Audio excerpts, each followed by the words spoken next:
Well, it's really an honor to be here. I want to start by thanking Professor Horvitz for coming. I'm sure there are lots of other things he could have done today, and we're very grateful he's here. Professor Horvitz is a remarkably respected person, both for his science and for his desire that everybody understands how science works. On a personal note, I'm very proud that my 3 children graduated from classical, and they received a wonderful education there. And I should add that this is no reflection on the other schools represented here. It's just that classical has been an important part of our family's lives. And want to thank the students.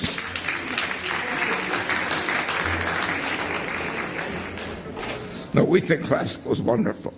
Want to thank the students also for coming. The future of the city, the future of the state, the future of the world is yours. Your understanding of the world is important, and to understand the world around us, science is essential. Almost all the important social issues of employment, health, transportation, and on are really science-based. Professor Horvitz wrote in his biography about writing your speech out in full. I didn't do that, and I probably should have. There's a fascinating biography that you should read, actually an autobiography. You can find it on the internet under the Nobel Prizes. And Professor Horvitz talks about his upbringing. Like many of us in this room, he was the son of first-generation American parents, basically refugees from Europe. He lived in a city a little bit bigger than ours, Chicago, and went on to do tremendous things. One thing that struck me in the biography was his remarks about how important it is to try something new. He points out that he was brought up in Chicago. Most people who went to his high school went to the University of Illinois. Some of them went to the University of Michigan. He went to MIT, tried something new. When he was at MIT, he studied math and economics, and then decided to try biology to the great advantage of the world after that. And then when he was a biologist, instead of working on an organism that was well known, he worked on, I hope I'm pronouncing this right, nematodes, a round worm, which almost nothing was known about at that time, and now, because of Professor Horvitz, a lot is known. Well, I'm sorry to hold you up. You shouldn't be listening to me. You should be listening to Professor Horvitz. So I would like to welcome him, and thank you very, very much for coming.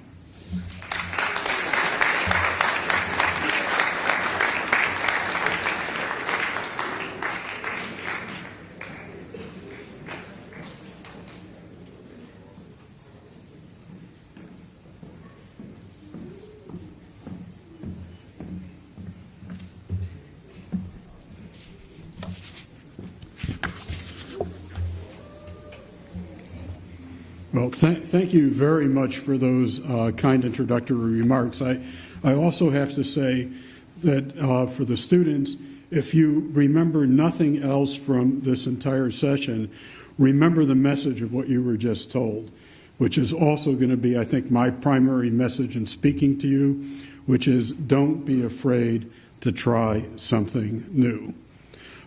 I'd also like to thank Dr. Cyril Burke, who is sitting in the second row here. Now it's very dark, so we can't see a whole lot. Is there a way to get some lights in the back without the lights on the slides?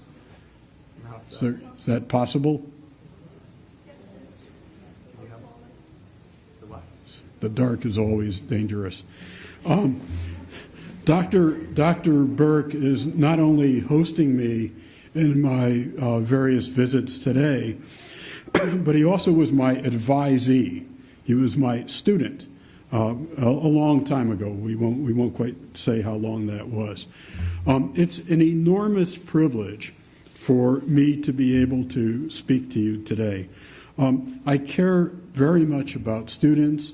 I care very much about education, and very much about the importance of a science education, which is, in my view, key not only for people who might become scientists, but more generally for everybody who lives in the modern world.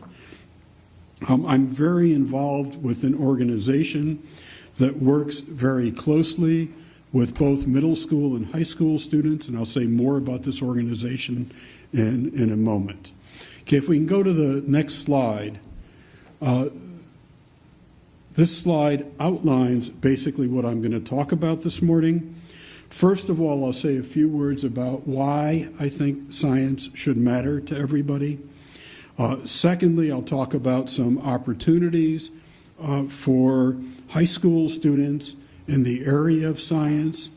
Third, I'll discuss in a little bit more detail some aspects of my personal history.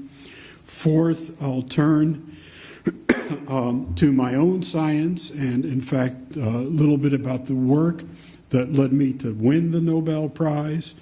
And fifth, I'll try to offer some take-home messages at the end of all of this. So first of all, why does science matter? And if you think about it, science affects essentially everything in our lives. The food you eat, and also what's good food, what's bad food, the clothes you wear, your cell phones. You wouldn't have your cell phones without modern science. The weather, and we can think about climate change in that context as well. Science also matters to your brains, and your brains very much are who you are, and it's very important for brain biology and more generally for health. Science is extremely important in health. And if you think about it, I'm sure many of you have experienced problems with health, your own health, the health of friends, the health of family members. And so the question is, how can we make our health good? How can we treat disease? How can we cure disease? How can we prevent disease? The knowledge that it takes to do any of these things is knowledge that comes from science. Science really shows the way. And one of the things that I'll show you in a few minutes is how some of our science has helped lead to an understanding of basic biology that is now impacting approaches to a variety of diseases, including, for example, cancer. Secondly, science is interesting. Okay, the next slide. Okay, this slide shows the picture of a man with an iron bar through his head. Okay, this man's name is Phineas Gage, and he was a railroad worker in Vermont in 1848, and he was packing explosive powder into a hole using a 4-foot-long, 13-pound iron rod, and the powder exploded, and it went through his head. Okay. Why am I showing you this picture? He survived. Okay, what? Sorry? That he survived. Right. He survived, and in fact, within minutes, he was walking around and talking.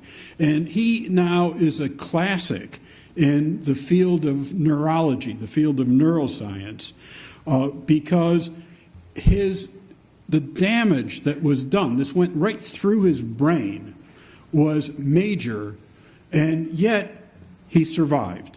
And it provides a striking example of how resilient the brain is. It can survive even damage of this sort. But what Gage is more known for is the fact that although he survived, he literally changed and became a different person. He no longer had any of the personality that had been associated with him prior to that. He used to be a responsible worker. He no longer cared about that. He was mean to everyone around him, people close, people supportive, people further, and he swore all the time. He suddenly just began swearing, and that's the way he conversed. And he wasn't just grumpy. You could be in a bad mood because you have a rod through your head, but he wasn't just in a bad mood. Literally, what happened to his brain completely changed the person, the human being that he was. Now, injuries similar to this in different ways have been incurred by many, many people. I mean, if you think more recently, soldiers in Iraq and Afghanistan who have encountered IEDs, these incendiary explosive devices, have had brain damage of comparable sorts, and their personalities have changed. And it's science that has allowed us to understand something about what's going on in the brain, what makes the brain resilient to damage, what makes personality capable of changing in really profound ways with damage of this sort, and also has informed us of ways of approaching problems like this in medicine. For example, it turns out that one of the major problems isn't the hole in the head, but it's the swelling that occurs that puts a pressure on the brain, and that by reducing the swelling very quickly, you can alleviate many of the longer-term problems. Okay, so this, in Gage's case, basically paved the way for much of this thinking.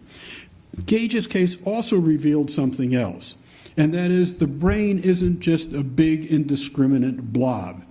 It has regions that are specialized, regions, in fact, that are responsible for personality. So, for example, the next slide shows, if you look at the brain on the left, that's a human brain that's been cut in half, and those regions that are colored are responsible, they're part of the brain known as the cortex, which is the surface, the somatosensory cortex, which is the part of the cortex that responds to touch, and that sensory stimulus of touch, and then controls so-called motor outputs, movements. And if you look at that region of the brain that's colored, it itself is not only specialized from the rest of the brain, but it's specialized along that region. And this picture on the right indicates, what part of the brain is basically controlling the sensations that are felt in different parts of the body, with the parts of the body depicted by size based upon how sensitive they are. So your hand is very sensitive, your lips are very sensitive, and that information goes into this part of the brain. So there are other regions of the brain that are specialized in other ways. For example, there are regions that are specialized for thought, our thinking processes, and others that are important in anxiety and aggression. So understanding something about the brain is, I would say, interesting. This is something that is not only important, but also is interesting. Okay, let me turn now to the next topic I want to cover, which is this organization that I work with that is called the Society for Science in the Public. And the goal of this society is to inform and excite and inspire members of the public about science, and a major component of members of the public for the efforts that we carry out are high school students. And there are really two aspects of the programs I want to talk about. First of all, next slide, is a publication that the Society for Science in the Public, SSP, puts out called Science News. And Cyril told me that when he was growing up, when he was in high school, he read Science News all the time. And today you can do it not only as a magazine, but you can do it online. And there's a publication that Science News publishes that is a special version, next slide please, which is called Science News for Students. And it's designed for high school students. And the articles are fun, they're diverse, and by reading them you'll learn new things. You'll learn a new vocabulary that will actually make it easier to read other articles, and it will help you appreciate science. So, for example, one of the things in Science for Students is a section called Cool Jobs.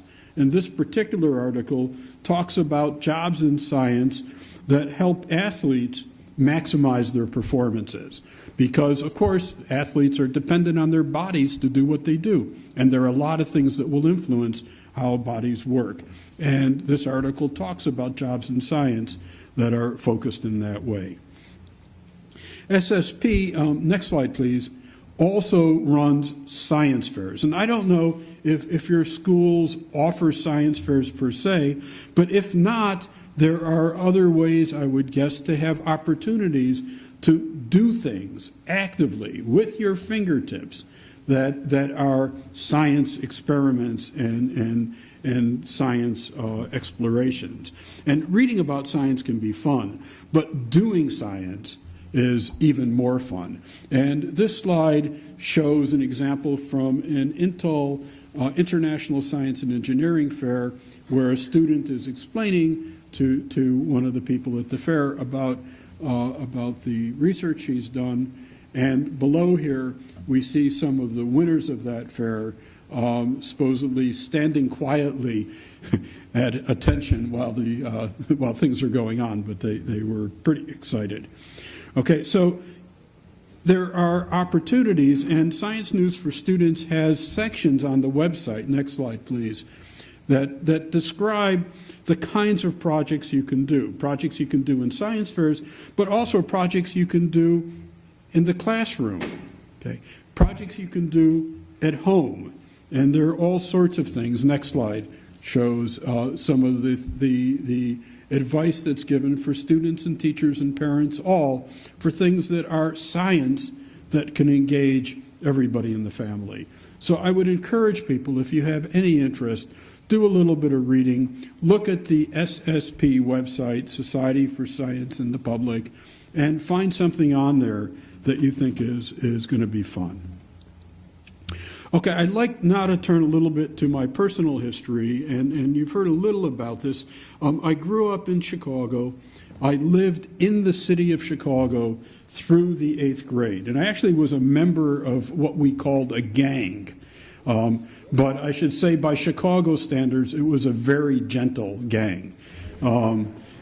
Chicago standards are, we won't go there. After that, I moved and lived outside the city of Chicago until I went to college. And the next slide shows my parents. They were both born in Chicago, both born, as you heard, from their parents were born outside the country and came to Chicago from Eastern Europe. My father wanted to be a scientist. He wanted to be a chemist. Actually, what he really wanted to do was to be a baseball star. He wanted to play for the Chicago White Sox, but he couldn't play baseball because he couldn't afford a pair of glasses. One of his teachers in 6th grade bought a pair of glasses and gave them to him. And he couldn't afford to go to college, so he couldn't be a scientist. So instead, he became an accountant, and that was what he worked at. My mother was an elementary school teacher. She taught English, and later she taught math and science. And if you ask me, I would say it was very much my parents who respected knowledge and respected learning and encouraged me, who really set the stage for allowing me to do things that I did. My sister also became a biologist, although she's a tropical ecologist and has spent her career on her hands and knees crawling around jungles. I don't do that. I was interested in biology early, but I must say I then was turned off to it. And frankly, and I shouldn't say this, it was classes in high school that made me think biology was boring. So I went to school and decided I was going to do something else. I did go to MIT, and at MIT, my majors weren't biology at all. I majored in economics and also mathematics. And it wasn't until I was a senior in college that I ever took a college course in biology. And that was because a roommate said biology had become fun. So I took it, and I liked it. And I then went to my professor, my last year of college, and I said, I'm taking your biology course. I know nothing, this is 6 weeks into the course. I know nothing about biology other than what you've said. And I'm thinking about maybe continuing in graduate school in biology. What do you think? And what he said to me was, Well, when I was an undergraduate student, I majored in physics. And then I went to graduate school in physics. And I'm teaching your biology course. He said, don't worry. You can always change. And that's one thing I would say to you. Don't worry that what you have done yesterday is going to define who you are tomorrow. You have the opportunity to change. So I did. I went to graduate school and I studied biology. In my PhD studies, I worked with James Watson, and you may have heard about DNA and the double helix and Watson and Crick. And I had the privilege of working directly with Jim Watson for my PhD studies. And also I had the privilege of having dinner with Francis Crick. When I moved to England some years later, I had dinner with him regularly on Monday nights at a special dinner that we had together. So I became very privileged in getting to meet some of the luminaries. And more importantly than meeting them, I had the privilege of getting to learn from them because I really had some excellent mentors. Now, the next slide shows my Nobel diploma. Okay, so you may have heard about the Nobel Prize, and that's a little coin. I myself didn't know that there was also a Nobel diploma. So this is my diploma, and if you can read it, and I have to say it's in Swedish, what it says at the end is that I was being honored in part for discoveries concerning the genetic control of programmed cell death. Okay, now what does this mean? First of all, what is genetic control? What is programmed cell death? And why should anybody care about dying cells? Well, genetics, next slide please, genetics is the study of genes. And genes, as you probably know, are the basis of heredity. They're what make you look more like your parents than like someone else. They're what make all of us look more like each other than like a redwood tree or a whale. Okay, that's genes, right? Genes are really important, and genes are on DNA, and this is the double helix. And genetic control refers to the fact that genes control biological processes. Basically, all biological processes. Growth, development, eating, running, all of that is controlled by genes. Now cells, next slide, cells are the fundamental unit of life. Our bodies are built up of cells. We have a lot of cells. We have about 1 million cells just in our nervous systems, comparable number in our immune systems. And we have lots of cells, and we have lots of different types of cells, skin cells and muscle cells and nerve cells and so on. Now, programmed cell death refers to cell death that occurs as a result of the genetic program, as a result of genes. And it's naturally occurring programmed cell death. And what's quite remarkable is during the development of an organism, like us, we start from a fertilized egg. That's one cell. It divides to make 2, and the 2 divide to make 4, and so on and so forth. And during that process, we generate all of these cells, and all of these cells of different types. Some of them die. And that's normal. They die. That's programmed cell death. And programmed cell death occurs not only in us, but in lots of animals. Like the next slide shows some classic examples. A tadpole, when it becomes a frog, the tadpole tail consists of cells, and those cells die. That's programmed cell death. If you look at our hands, when we are developing in utero, there are regions of webbing between our fingers and between our toes, and those regions are made of cells, and those cells die. That's programmed cell death. The next slide. If you look at bird feet, some bird feet are webbed. Those birds swim. Some bird feet are not webbed. Okay? The difference is in the control of programmed cell death. Actually, some of these birds I know or knew. The pigeon on the lower left used to sit by the food trucks right next to my office.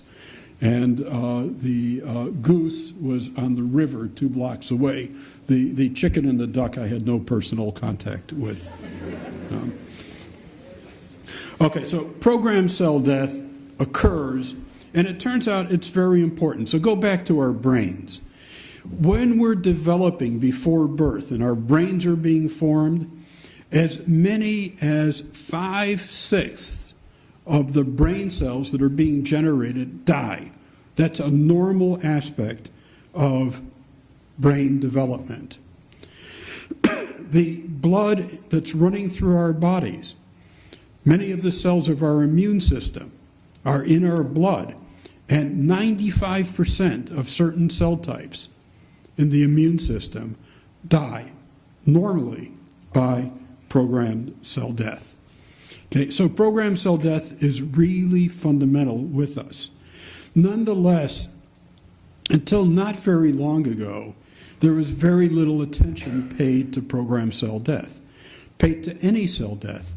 And the reason was, I think, that biologists thought that if cells died, something went wrong.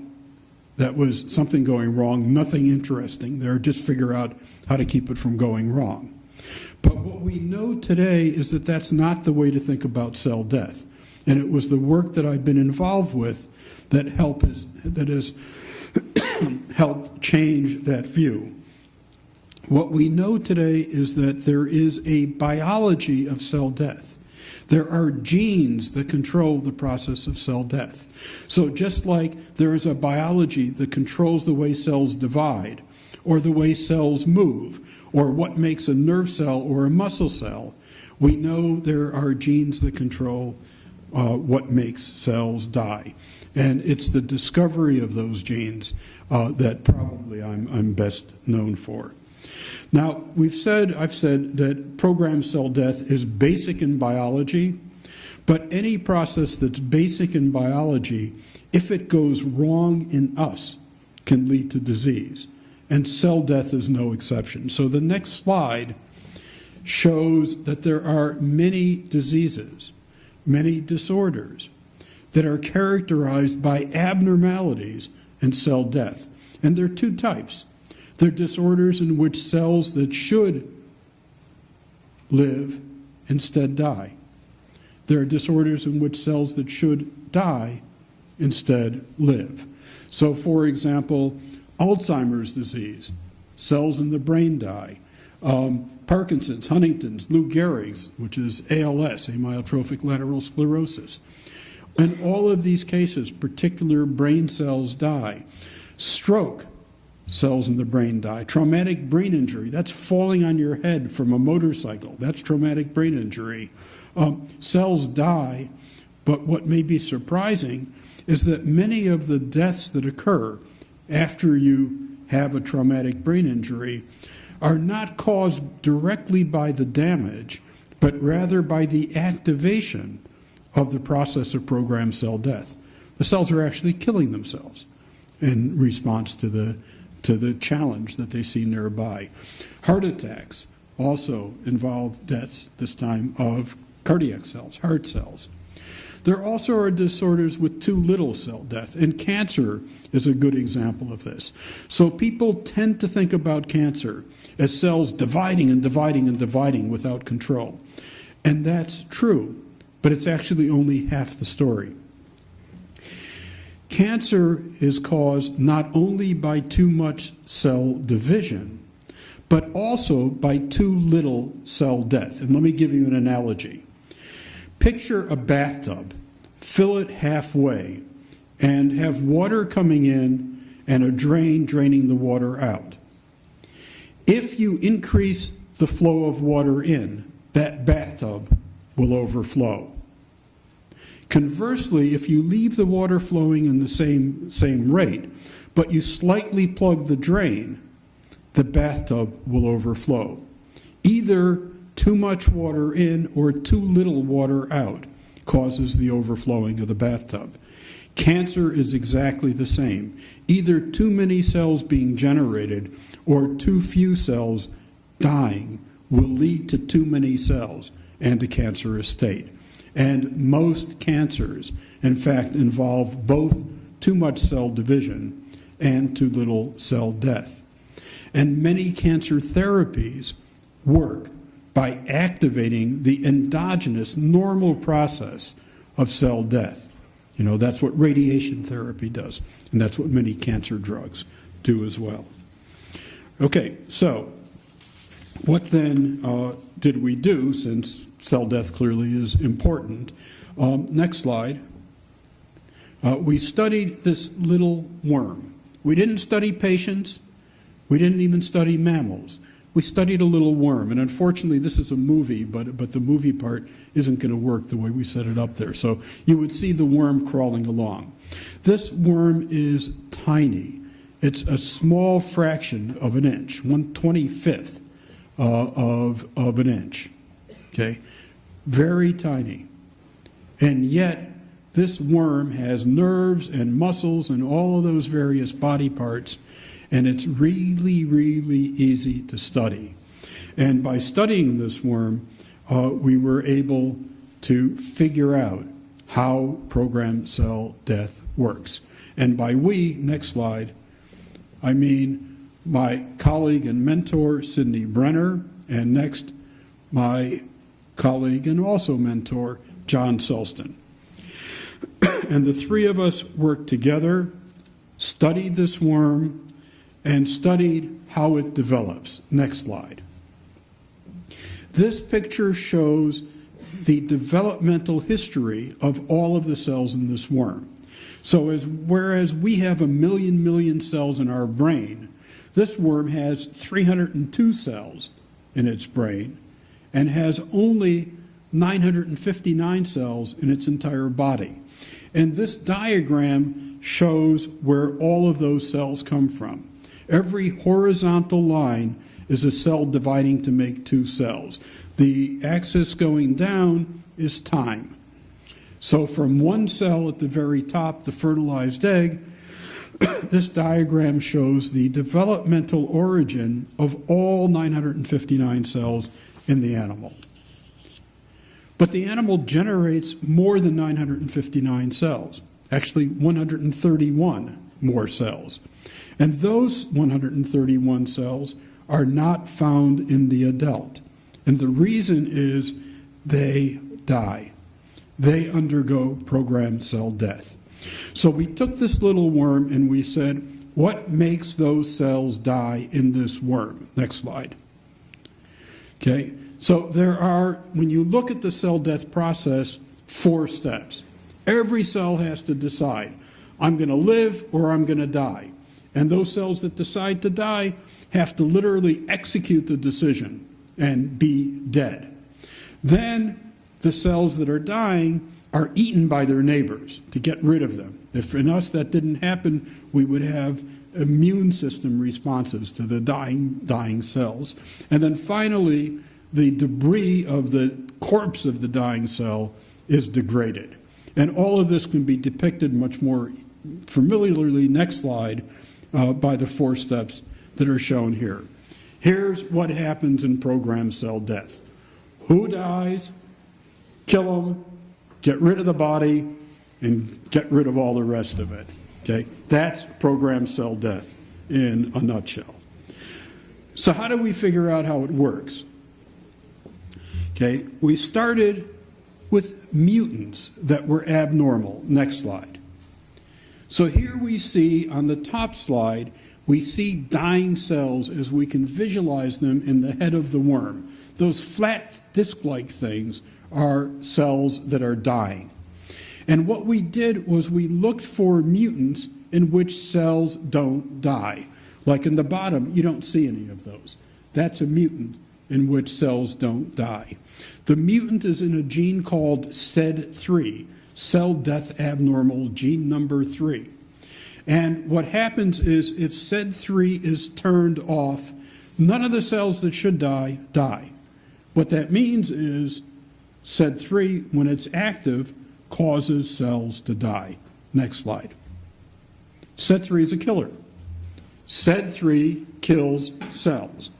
So we studied SED3 and we studied other genes. Next slide. And we discovered from this that there are genes that work in this process. That's what revealed both the identity of the genes and the fact that cell death is an active biological process. Secondly, next slide.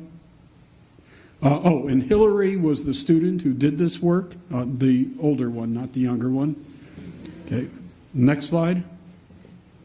And then we studied the genes more, and we found out they worked in the cells that were going to die. So they're suicide genes. They're acting within those cells to make those cells die. Next slide. And the genes, when we studied them in the worm, turned out to have human counterparts. And in fact, the whole pathway we studied turned out to be essentially the same in people and worms. And that's true for many gene pathways. For example, one gene called SED9, the 9th cell death gene we studied, isn't a killer, it's a protector. It protects cells from dying. And it looks just like a cancer gene, a human cancer gene called BCL2, which causes follicular lymphoma. And the way it causes cancer is by protecting cells from dying that shouldn't be protected, leading to too many cells, just the way I described with the bathtub. Next slide. Together, from these studies, we were able to put together a genetic pathway of a series of genes. SED3 kills, SED4 kills by activating SED3, SED9 protects by preventing SED4 from activating SED3, and EGL1 kills by preventing SED9 from preventing SED4 from activating SED3. Okay? That is the core pathway, and what's really important is that that pathway looks the same in us. The same genes. And from that, the pharmaceutical industry has picked up on these discoveries and is now pursuing ways to affect the actions of these genes in patients with the kinds of disorders that I mentioned earlier to try to cure patients. For example, in the context of cancer, there's an inhibitor of the SED9 counterpart, BCL2 family, that is being used for a variety of cancers, including one known as CLL, chronic lymphocytic leukemia. So these worm studies have helped inform novel routes to drug therapy. Okay, I'd like to make another point about this work, and that is these studies have exemplified the way that examination of very simple organisms like C. elegans, other organisms like yeast, the yeast that you use for baking bread or brewing beer, yeast, flies, fruit flies, Drosophila, tiny little flies. Studies of organisms like this have revealed time and time again that much of what goes on genetically in animals is conserved, is the same. And so you can study simple animals and learn about humans. And this revealed a principle that I think is very important, but sometimes scientists have to be, sort of tapped on the shoulder and say, you know what, not clear that's a surprise. So the next slide shows, this just says what I've already said, conservation with humans. Next. And this says diseases. I've told you that already too, that we've been approaching diseases. Next slide. And next slide. That's what I want to show you. That's what was already known. 1882, Punch magazine from England said what you may conclude from what I've just told you, something that was said at an earlier stage. Man is but a worm. Okay? Inside of us, the genes are much the same. Now, whether that's entirely what they meant at this point, we can discuss, but the principle is much the same. Okay, I'd like to point out one other thing. The work that we did was absolutely basic research. I didn't start by studying a disease. And in fact, when I started working on this little worm, that organism was very obscure in the field of biology. And genetics is very abstract, very theoretical in nature. So I didn't know if what we found would be, quote, relevant to anything other than this tiny worm that lives in the soil. Nonetheless, our studies established mechanisms that appear to be universal amongst animals. And our findings look like they are providing brand new avenues for treatment for a broad variety of human disorders. So there's a very important message here. Basic research, really basic research that's intellectually stimulating and that is exploring the unknown, will not only be intellectually pleasing, but also will lead to insights of fundamental import. You can think about some of the work in mathematics that when people did it was as theoretical as it possibly could be, and now makes possible all of the online things that people do. If you order from Amazon or anything else, the encryption that's done comes straight out of the basic math that had no conceivable application at the time it was done. So the next slide basically says basic research is the driver of scientific knowledge, and in the context of what I've talked about, of biomedical knowledge. Now, who pays for basic research? Well, by and large, it's governments. Next slide. Because when you do basic research, you don't know where it's going to go. It's discovery-based. And if you don't know where it's going to go, you can't do it in a business, because a business can't afford to do everything and has to have some focused programs. So it's governments that must fund basic research. It's also governments that must pay attention to basic research and to science in general, because governments make policies that affect us. And we want decisions that are being made by governments to be driven by evidence, by knowledge, by understanding, not by beliefs that don't have any basis in science. So next slide is government policies need good science.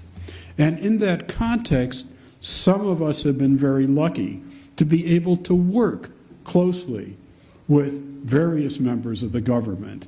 And I had the great privilege some years ago to participate in one of these government and scientist interfaces as shown in the next slide. Okay, so you may recognize the person sitting down and maybe the person who's on the far left of the screen as you see him there. Okay, this was when President Obama signed an executive order. I can say he used 5 pens to do this so that everybody could get a pen as a souvenir. Signed an executive order allowing a new range of research involving stem cells, something that had been stopped prior to that.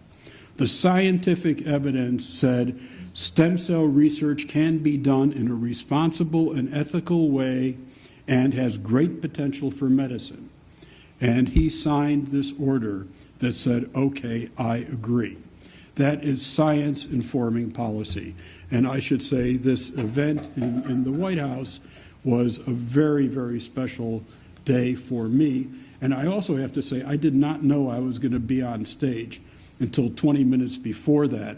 I thought I was going to be in a big room in the audience. And somebody tapped me on the shoulder and said, you are wanted. And when somebody does that in the White House, you go where they point you to. Okay.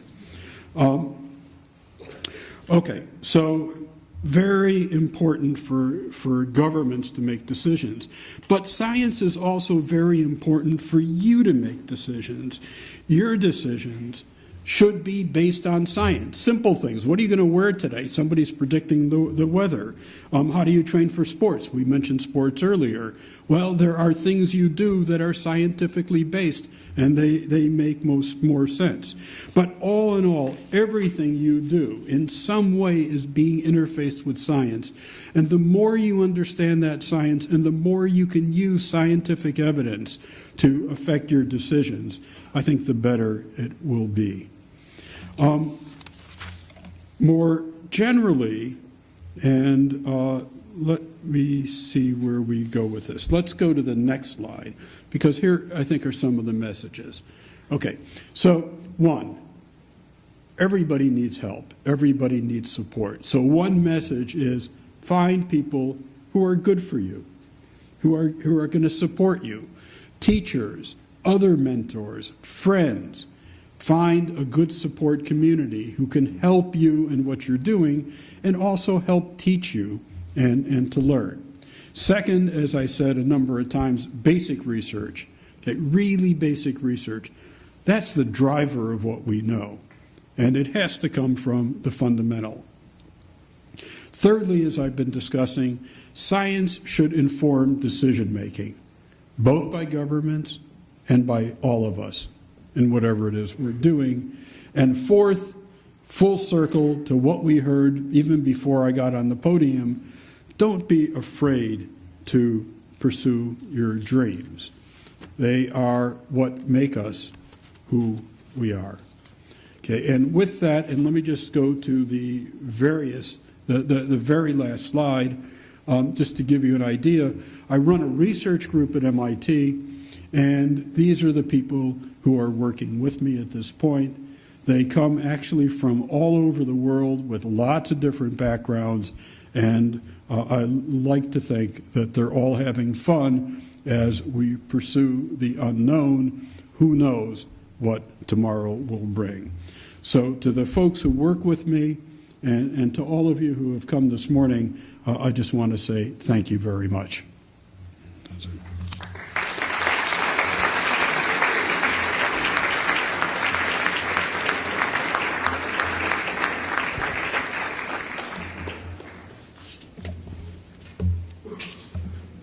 And I have no idea. Is there a question period? How does this work now?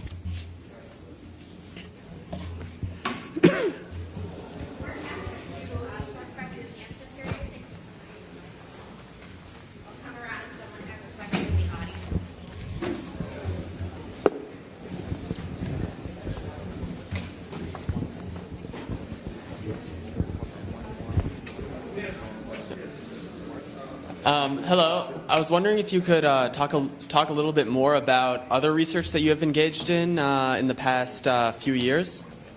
Okay, other research besides the research in cell death. Okay, there are many things that we work on. One effort that I've been involved in for actually many years focuses on human disease. It kind of goes the other way. It starts with a disease and says, what can we learn about that disease? And the disease that I've worked on most is Lou Gehrig's disease, amyotrophic lateral sclerosis, ALS. It's a horrific disease.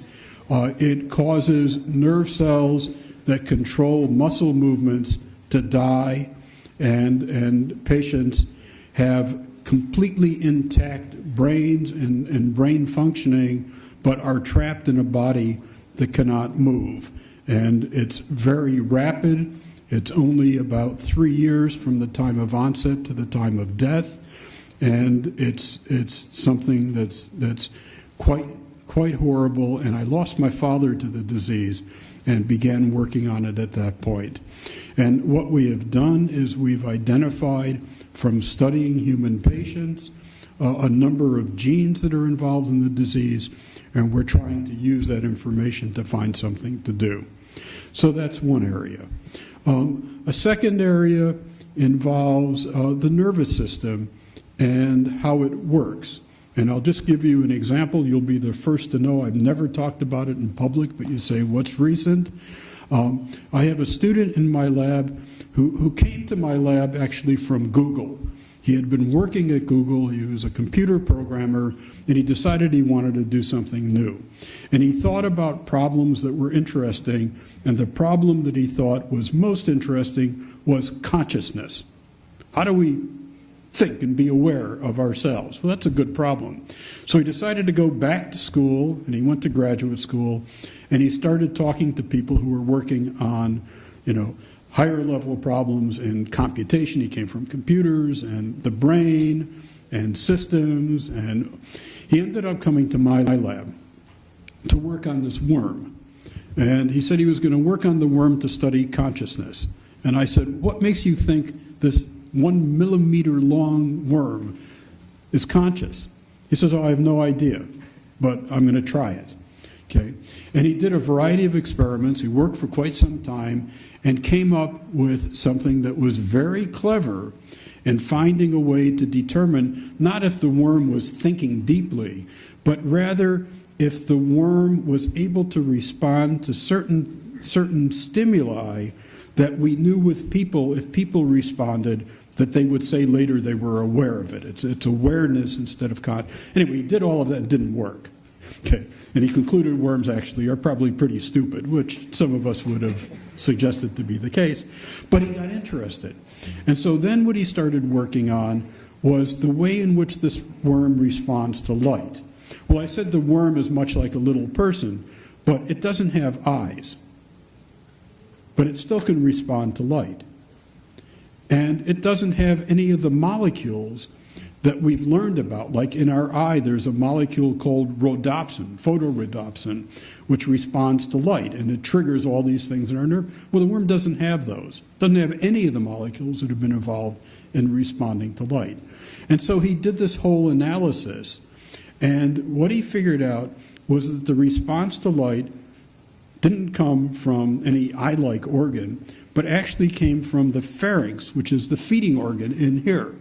Okay. So how is the feeding organ responding to light? And then he identified the molecule involved. And the molecule didn't look like a light receptor. It looked like a taste receptor, very similar to molecules that were known to respond to taste. So the feeding organ with a taste receptor, that made sense. But how is it responding to light? And what he discovered was that the way it's responding to light is that the light is actually making a molecule, hydrogen peroxide. You may use it to clean wounds. It's making a molecule that the worm is then tasting. So the worm is responding to light, but it's doing it in a very different way. And he now refers to it as the worm is capable of tasting light. Okay? That's another thing that we're doing right now. And no one else knows that but you guys.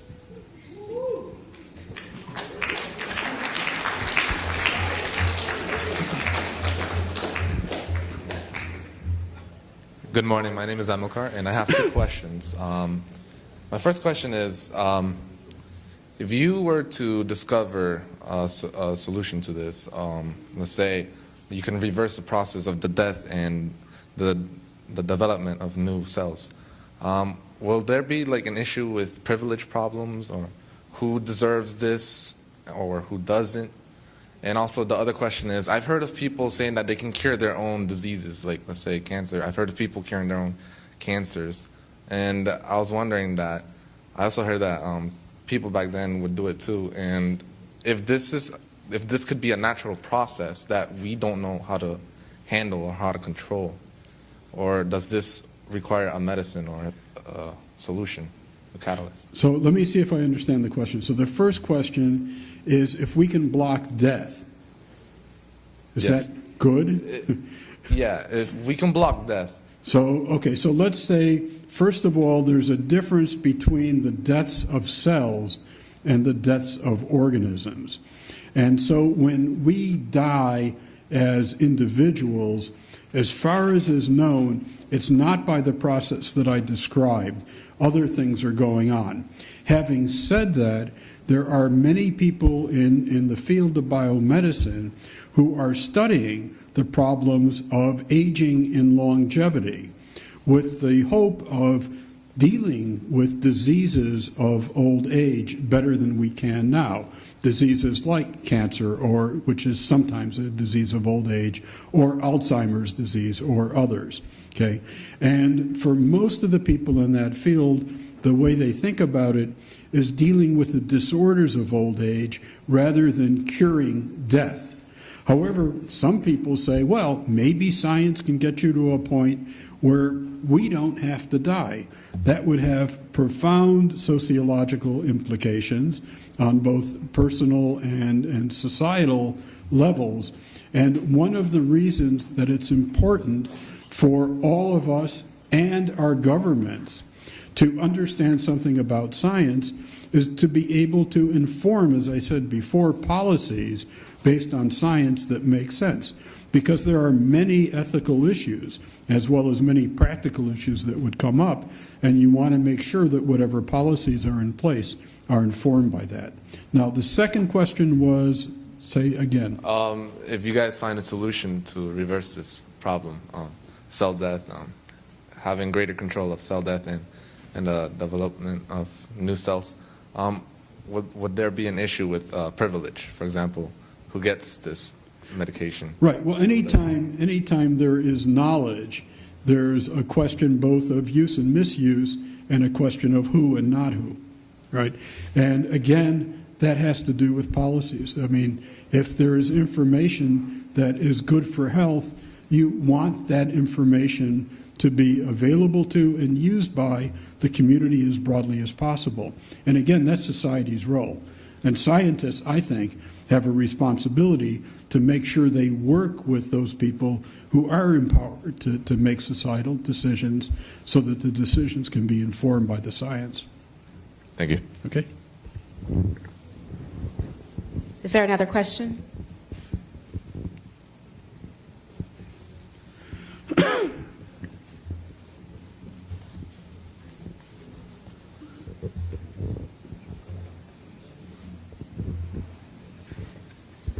Hi. So I've I know a little bit about ALS, amyotrophic lateral sclerosis, right?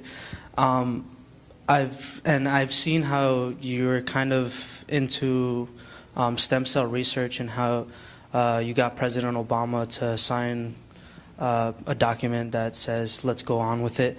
My question to you is, what exactly are you doing with stem cell research in regards towards ALS, and how is it affecting the disease? Because I know that ALS kind of like targets the spinal cord and stops the nutrients going to your limbs, and you can't really walk or do really much of anything.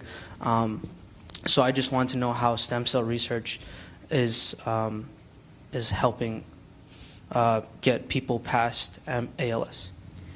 Okay, so first of all, my lab doesn't work directly on human stem cells. And the reason that I was on the podium with the president was that I was a member of a commission that was set up by the U.S. Institute of Medicine and the National Academies of Science to look into stem cell research. In fact, in the context of the previous question, specifically to look into the science and the ethics and to make recommendations for guidelines about how stem cells could and should be used. And the fact that I wasn't doing human stem cell research was the reason I could serve on this panel, on this board, because I didn't have a vested interest in terms of my own research. So I'm not doing that research, but I'll still give you an answer from the community about one way that stem cells are being used to study ALS. And that is not for the treatment per se. Maybe someday that'll be possible, but that's not the immediate thing that's being done. The immediate thing that's being done is to take patients and take skin cells from the patients and make them, using the stem cell type technology, make them into nerve cells that are like those nerve cells that die in ALS patients, and then study those nerve cells to better understand the biology of what makes the nerve cells from an ALS patient different from the nerve cells for someone who doesn't have that disease. So it's as an experimental tool. Someday it's conceivable there may be ways of actually using stem cells therapeutically. For some diseases, that's very straightforward and has been done. There are blood disorders in which stem cells can be used for therapies because it's really easy to get cells into the blood, but to get cells incorporated into the central nervous system is much more difficult. We are just about out of time, so we'll take one final question.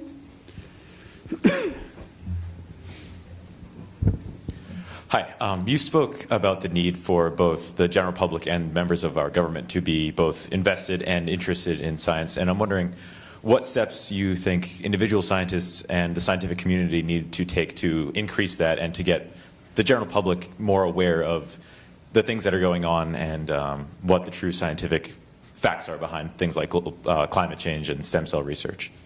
Okay, so first of all, scientists have to be good at communication. If you do something in the scientific world and can't tell people about it who are not scientists, no one outside the scientific community is going to appreciate it. So there have to be some people who are capable of communicating. It doesn't have to be everybody. So you need the communication. You also need the proximity. So for example, I spend a lot of time in Washington, and some of that time is spent dealing with the issue of how to educate members of Congress, in particular, about scientific findings and how science can impact society.